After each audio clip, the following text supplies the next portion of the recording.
Good morning and welcome to After GMS. Today is Monday, December 6th. I'm Tracy McCain here with Megan Malaris and Ed Matthews. All right, our first topic of conversation, or at least applause, is this forecast. Definitely. A round of applause. It's been so amazing, unseasonably warm, but hey, we've enjoyed it. Yes, indeed, and you can enjoy another warm day today, but enjoy because it's going to be sharply colder by tomorrow. Hey, we're starting out pretty good this morning. As you look at these current temperatures, keep in mind that our normal low for today is 35. We're not even close to that. We're at 52 in the triad, 53 in the triangle, 49 at Danville. Look at Boone, the temperature there, 52, 52 in Charlotte. And we've got temperatures into the 50s over eastern North Carolina as well. Now, we've got a cold front that's moving through the Tennessee and Ohio Valley, bringing some heavy downpours and even some severe weather. We see severe weather polygons for counties out in Tennessee.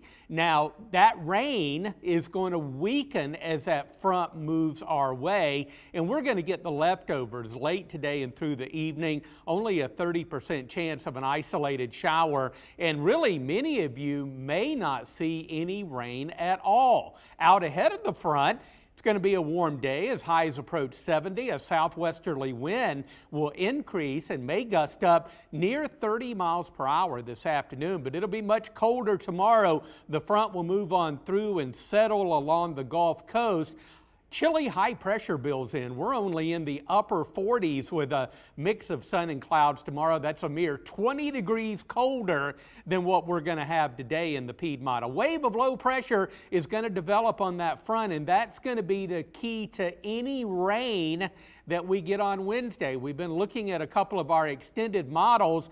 This is a European model. It's been emphatic on keeping rain south of the triad. Georgia, South Carolina, as low pressure essentially tracks up the Georgia and Carolina coast. On the other hand, our GFS model has been a little wetter, and that just went right on through, but it has been a little bit wetter, but even it's starting to dry out a little bit. So I'm not as happy about what I'm seeing in terms of a drier trend for Wednesday, but I still believe we'll get at least some minor accumulations of rain coming up on Wednesday, and we'll keep our fingers crossed for that. I'm going to show you that graphic again at noon because it just zipped on by in 3 seconds. All right, we're going to hold on the 7-day just a tad longer than that. Upper 60s to near 70 today, only a 30% shower chance late today and through the evening.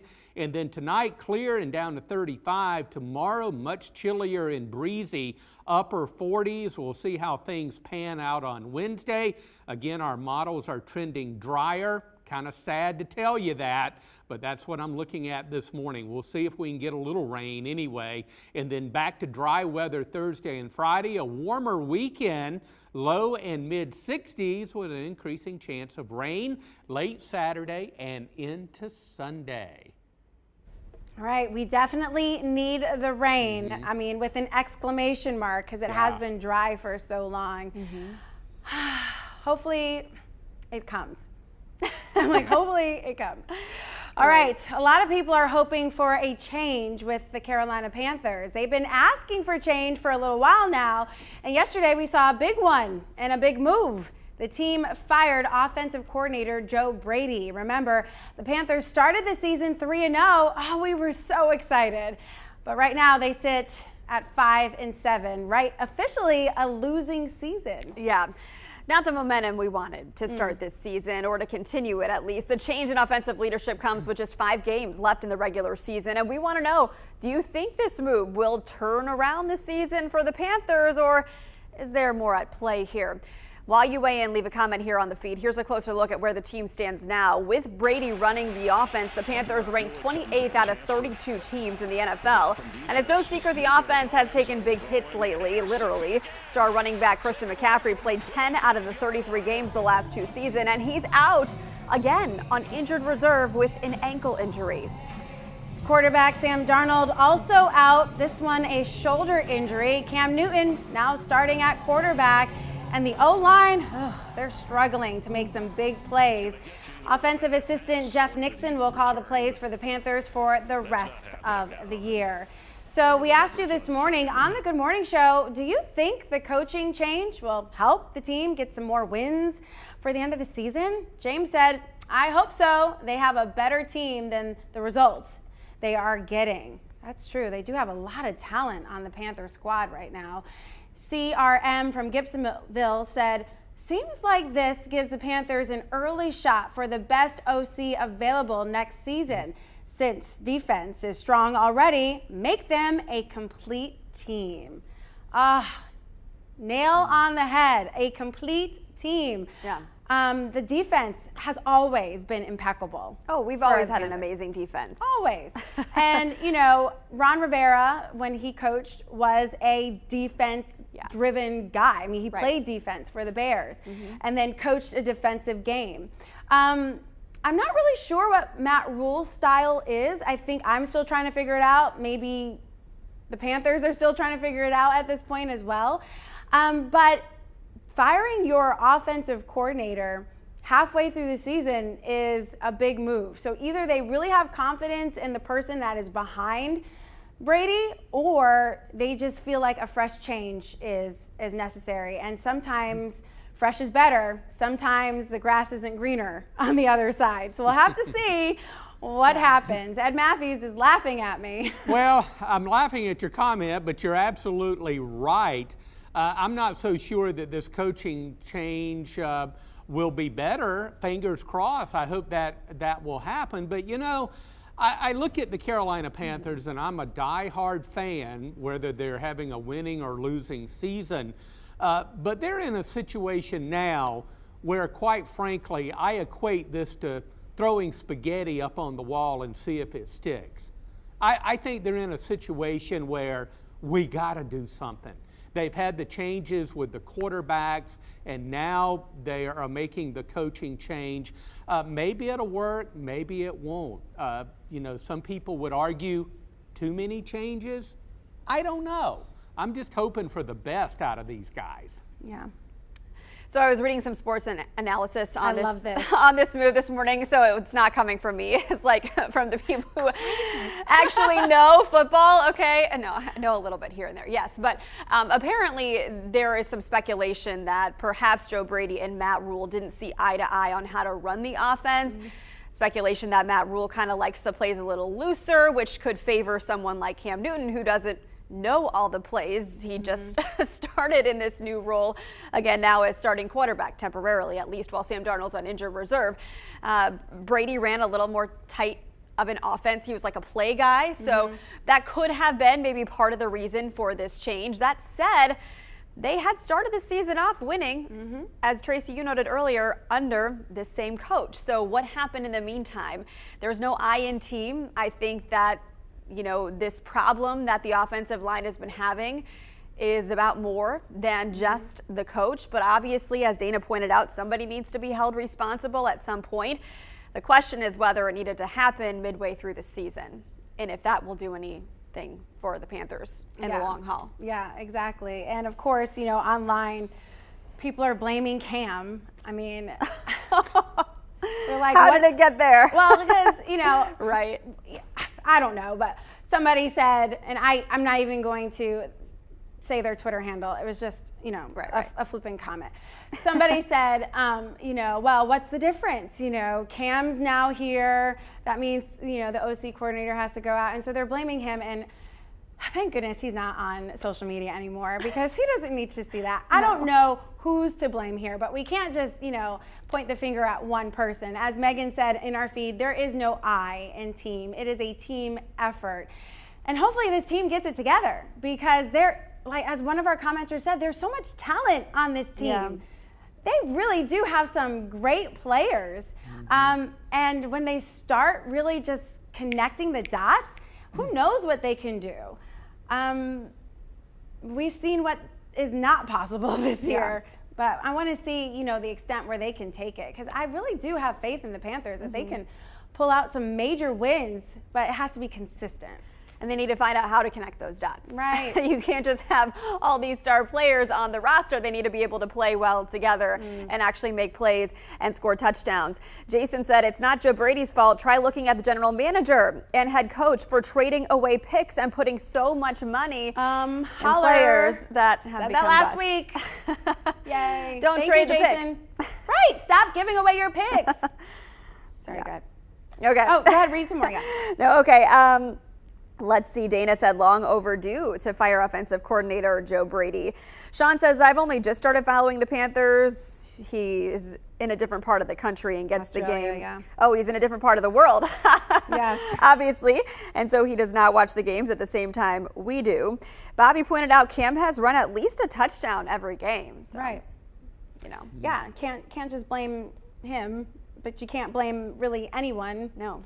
Just, let's get it together. I mean, it's easy for us to say that, right? Get it together. Right. They just need another Ed Matthews pep talk. No, now wait a minute. I was just thinking right when you said that statement, I'm thinking we need Tracy McCain down there on that field. I would be happy to do it. I know. You would get them straightened out. She'd give them a pet talk that would just be absolutely incredible. Yeah, and then I'd have to, resuscitate my son because he would pass out. Being in the locker room of the Carolina Panthers with all wow. these major stars. So, and he would not let me leave him at home. So this is probably not the job for me. For that reason and that reason only. But you would do a good job. Yeah. Yeah. Maybe I'll tape one and send it in. There you go. No, I'm joking. All right, so thank you for participating in our first conversation. We have another one coming up, but let's get to some morning headlines, and we do have some serious news to cover. This morning, former U.S. Senator of Kansas and candidate for U.S. President Bob Dole has died. In February, Dole announced he had stage 4 lung cancer. During his 36 years on Capitol Hill, Dole helped shape a range of policy issues from tax reform to disability rights. The World War II veteran also ran for president or vice president 3 times in his career. Dole was 98 when he died. Global health leaders say the new Omicron variant of COVID-19 is one of concern. As we watch how quickly it can spread, we are seeing more people here in the Triad go ahead and get tested for COVID, despite the fact that Omicron has not yet been detected in North Carolina. WFMY News 2's Denise McMiller has what the data is showing and why there's normally a boost for testing before the holidays. Well, with more people on high alert because of the Omicron variant, the Guilford County Health Department and Star Med have partnered to open this brand new drive-through testing site here at the Four Seasons Town Center. 738 people were tested for COVID on the last day of November in Guilford County. That's according to the county's COVID-19 data hub. Just one day later, more than 1,000 people were tested. That number continues to grow. Now in Forsyth County, the public health director says their COVID cases went up during the Delta variant because more folks were coming out to get tested. The number then dipped to about 5% after the Delta spread started to slow. But that number is currently above 8% positivity. The good news here is the county is seeing more people get vaccinated. Between the variants in the news, between entering cold and flu season and the holidays, depending on your employer requiring or encouraging, recommending the vaccine, I think we're starting to see some more people. The best way to protect yourself from all variations of COVID-19 is to get vaccinated. If you are fully vaccinated and need weekly testing, here are details for the Four Seasons Town Center site. Appointments and on-the-spot drive-ups are welcome. Testing will take place in the parking lot of the old Outback restaurant. The site is open from 11 a.m. to 7 p.m. Monday through Saturday and noon to 6 on Sundays. Now back here at the Four Seasons Town Center, if you need to get tested here at this site and you don't have insurance, they will bill the Federal CARES Act, so you don't have to worry about paying anything to get tested. Well, today, airports nationwide begin enforcing a new COVID testing rule for international travelers, regardless of their vaccine status or nationality. The 24-hour testing requirement for international arrivals comes as health officials watch this new Omicron variant. Those travelers need to show proof of a negative test 24 hours before a flight. Previously, the testing rule gave travelers a 3-day period before their flight to get tested. Today, Governor Roy Cooper is heading to the Triad for a major announcement around the Greensboro-Randolph mega site. The 1,800-acre site on the Guilford-Randolph County line has attracted an unnamed company that would bring more than 1,700 high-paying jobs to the Triad. Today, we expect to learn which company is coming and details on the economic impact. You can watch the announcement live as it happens on air and on WFMYnews2.com. All right, so we get this every day on our feed. Someone asking, when is it going to snow? Why haven't we had snow yet? Where's How Carol? much snow? I know, I was looking for Carol specifically.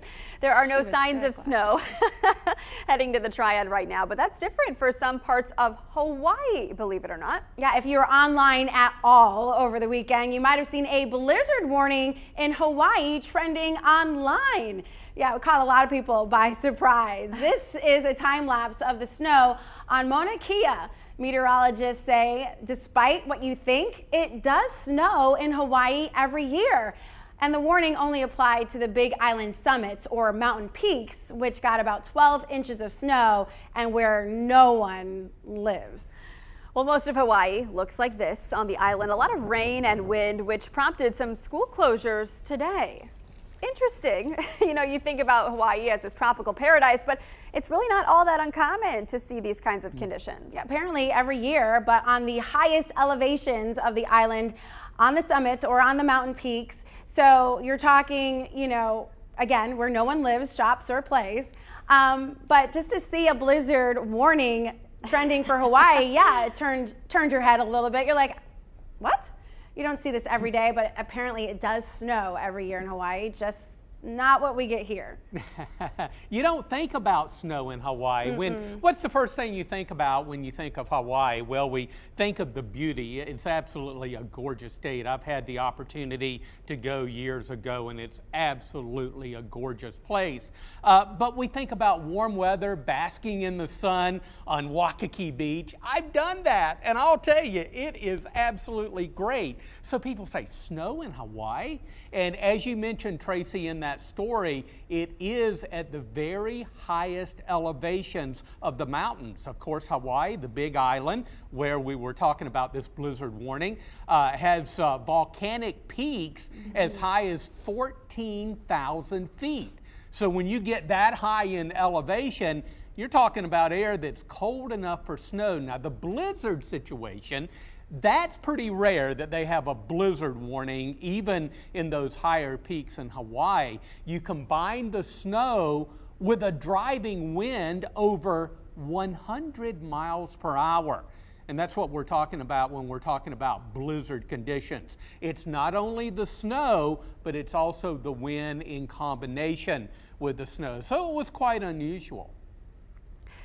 Yeah, I've never been to Hawaii. That's like on my bucket list of places to go. But it's really interesting to hear about these conditions there when the rest of the country, or at least a large majority of it, has been having unseasonably warm temperatures in December. Not a flake of snow in sight, Ed. Yeah, absolutely. And I was reading in a story earlier this morning online regarding, you know, the snow situation that they had in Hawaii. And this particular article was comparing that situation with Denver, Colorado, that has had very, very little snow so far this season. Of course, it's still early in the season, but by now, even Denver, Colorado would have you know, some respectable snow amounts. I Googled this just because I wanted some perspective. And so in Honolulu, Hawaii, one of the big islands, right? It's 3 a.m. right there, right now, and it's 73 degrees. Ooh. Yeah, yes. so the high temperature will be around 77. It's raining, but tomorrow, 78. Wednesday, 80 degrees. Ooh, nice. Thursday, 80 degrees. Sounds a lot like our forecast a few weeks ago. It was just unseasonably warm. But, you know, it still is, you know, a very tropical place. It's just, you know, again, at those highest elevations. Now let's talk about what's going on in, is it Montana or Missouri, where there's like feet of snow? Minnesota, Is it right? Minnesota? I knew it started with an M. Yeah. Michigan? No, Missouri's been very warm too. Yeah, Minnesota, Ed, they've had a fair amount. Yeah, and you know, that coldest air has been kind of locked right along the Canadian-U.S. border. Hence, that's where they've had more snow in the colder air, while really much of the nation, you mentioned Missouri and the St. Louis area, you know, basically just dry and unseasonably warm like we've had over the past week here in the Piedmont. And it's very interesting, if you remember, we presented our winter weather forecast for the Triad, and we talked about La Nina, which is the cooling of Pacific waters off of the west coast of South America, and how we would be warmer than normal for the winter, much of the nation, but right along the Canadian border, colder than normal. So are you kind of seeing the correlation of what we're seeing so far? And also drier than normal. And unfortunately, we know all about that right here in the Piedmont Triad. Right. Rain on Wednesday will be such a relief. Yeah. To, I'm hoping. Yeah. Yeah, I'm hoping. I was looking at the new data this morning, as I mentioned earlier. Even our wettest model for Wednesday is starting to dry out. And I'm going like, oh, no. That's what I said. Oh, no. Yeah. I'm in front of the computer looking at computer models, and I'm going, oh, no, I wanted a rainy day. I still believe we'll get some rain, but we're not going to get much. I really feel that we're not. So how quickly things change. Yeah. All that considered, Ed, it is pretty amazing that without a drop of rain, Pilot Mountain firefighters have been working tirelessly to get this fire under control, and it's now 100% contained. So that is really incredible, and thank you to them for their hard work and diligence in making sure that that area is secure and safe and that no homes were threatened. Of course, they're going to be monitoring those hot spots, but they were hoping for rain too. We heard the Forest Service say we have to keep a presence there until there is rain. Yeah, there's still some smoke from that fire, and I do want to commend, as you did, the crews. Just absolutely incredible. The fire on Sourtown Mountain, they did a great job there, did an awesome job with Pilot Mountain. They get out there and they work so hard to contain these fires. But still some smoke coming from Pilot Mountain, so I was hoping for a good soaking rain on Wednesday. And a few days ago, our model, our one that was the wettest, was pretty optimistic about maybe an inch or so of rain. Well, that has changed, and I'm going to keep everybody updated right on through Wednesday, and we'll just see how things pan out. After Wednesday, another chance of rain maybe late in the weekend. But again, the long-range forecast is for drier than normal and warmer than normal for the Triad. As we look at the 7-day, piddly chance of rain today, most of us stay dry, even with a cold front moving through, a late day shower or an evening shower. The winds will be a big deal today out of the southwest ahead of that front. May gust up near 30 miles per hour as highs approach 70, but it'll be colder tomorrow behind the front. We'll see a mix of sun and clouds and only upper 40s. That's about 20 degrees colder than what we're going to experience today. And then, of course, we'll keep an eye on Wednesday. I'm going to look at more data through the morning as data comes into the forecast center. I may have to lower that 60% chance down just a little bit. But we can still be hopeful, keep our fingers crossed, and see what happens on Wednesday. Yeah, and for the safety of all of our crews out there, we're certainly thinking of you and thanking you for all that you've done to contain this fire. But we know containment doesn't mean all the way out. So, that rain would really, really be a blessing. Right this week, tomorrow, Wednesday, Thursday, really any day, it would be great. Yeah. Thanks for the forecast, Ed. All righty. Everybody have a great day and enjoy 70-degree weather. Yes! Woo, woo. Take care, everybody.